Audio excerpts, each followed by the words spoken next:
പെടും എന്ന് മനസ്സിലായതോടെ വീണ വിജയനെ CPM നൈസായി അങ്ങ് കൈയൊഴിയുകയാണ്. CPM നേതാക്കൾ ഇന്നലെ നടത്തിയ പ്രതികരണങ്ങൾ കാണുമ്പോൾ നമുക്ക് അത് തന്നെയാണ് തോന്നുന്നത്. മാസപ്പടി കേസുമായി ബന്ധപ്പെട്ടിട്ട് വീണ വിജയനെ ആദ്യമായി ED നേരിട്ട് വിളിപ്പിച്ചിരിക്കുന്നു.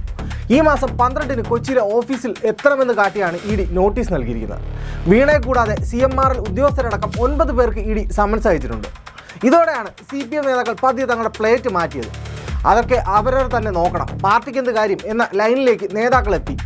EDയുടെ സമൻസ് നിയമപരമായി നേരിടാൻ വീണയ്ക്ക് നല്ല പ്രാപ്തിയുണ്ടെന്നും അതിൽ പാർട്ടി ഇടപെടേണ്ട യാതൊരു കാര്യവുമില്ലെന്നാണ് മുതിർന്ന നേതാവ് NN കൃഷ്ണദാസ് പറയുന്നത്. ഈ വിഷയത്തിൽ പാർട്ടിയുടെ കൈകഴുകൽ എത്ര മനോഹരമായിട്ടാണെന്ന് അദ്ദേഹത്തിന്റെ ഈ വാക്കുകളിൽ വ്യക്തമാണ്. CPM അതിലൊരു അഭിപ്രായം പറയേണ്ട കാര്യമില്ല, വീണയ്ക്കല്ലേ സമൻസ്. കൃഷ്ണദാസ് മനോഹരമായി കൈകഴുകിയ സ്ഥിതിക്ക് ഇനി പാർട്ടിയുടെ ഔദ്യോഗിക പ്രതിരോധ ചുമതലയുള്ള ജോൺ ബ്രിട്ടാസ് MP എന്ത് പറയുന്നു എന്ന് നമുക്ക് നോക്കാം. അടിപൊളി ഒരു ന്യായീകരണം പ്രതീക്ഷിച്ചവർക്ക് മുന്നിലേക്ക് നിയമത്തിന്റെ വഴിക്ക് പോകട്ടെ എന്ന ഒരൊറ്റ ഡയലോഗ് എറിഞ്ഞുകൊണ്ട് ബ്രിട്ടാസും നൈസായിട്ട് ഊരിയിട്ടുണ്ട്. പോരാത്തതിന് പെടുന്നെങ്കിൽ എല്ലാവരും ഒരുമിച്ച് പെടട്ടെ എന്ന മട്ടിൽ കോൺഗ്രസിനും ഒരു കൊട്ട്. നിയമത്തിന്റെ വഴിക്ക് വരട്ടെ എന്ന് ഈ സർക്കാരിലെ 2 മന്ത്രിമാർ അവർ പണം വാങ്ങി എന്ന് പറയുന്നു. 3 നിയമങ്ങളുടെ ലംഘനം നടന്നു. ഈ നിയമലംഘനങ്ങൾ നോക്കുമ്പോൾ വീണയുടെ കേസുമായി ബന്ധപ്പെട്ട തർക്കം എത്രയോ ചെറിയൊരു സംഭവമാണെന്ന് മുൻ മന്ത്രി KK ശൈലജ ടീച്ചറും സമാനമായ എന്നാൽ കുറച്ചുകൂടി രസകരമായ ഒരു ന്യായീകരണമായി വന്നിട്ടുണ്ട്. ചെറുപ്പക്കാർ ജീവിക്കാൻ പല മാർഗങ്ങളും സ്വീകരിക്കും, അതിലെന്തെങ്കിലും പ്രശ്നമുണ്ടെങ്കിൽ ആ കുട്ടി തന്നെ മറുപടി പറയുമെന്നാണ് ടീച്ചറുടെ പ്രതികരണം.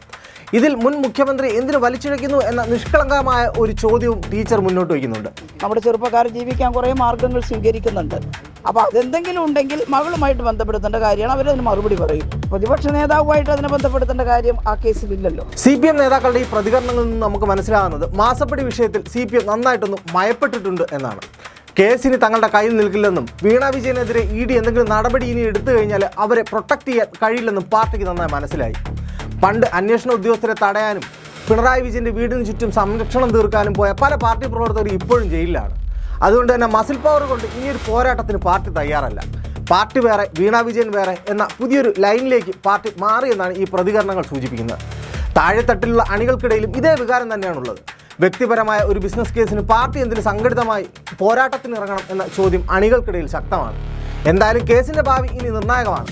ജൂൺ 12-ന് EDക്ക് മുന്നിൽ വീണ ഹാജരാകുന്നതോടെ മാസപ്പടി കേസിൽ അറസ്റ്റ് ഉൾപ്പെടെയുള്ള നാടകീയമായ നീക്കങ്ങൾ ഉണ്ടാകുമോ എന്നാണ് രാഷ്ട്രീയ കേരളം ഇപ്പോൾ ഉറ്റുനോക്കിക്കൊണ്ടിരിക്കുന്നത്.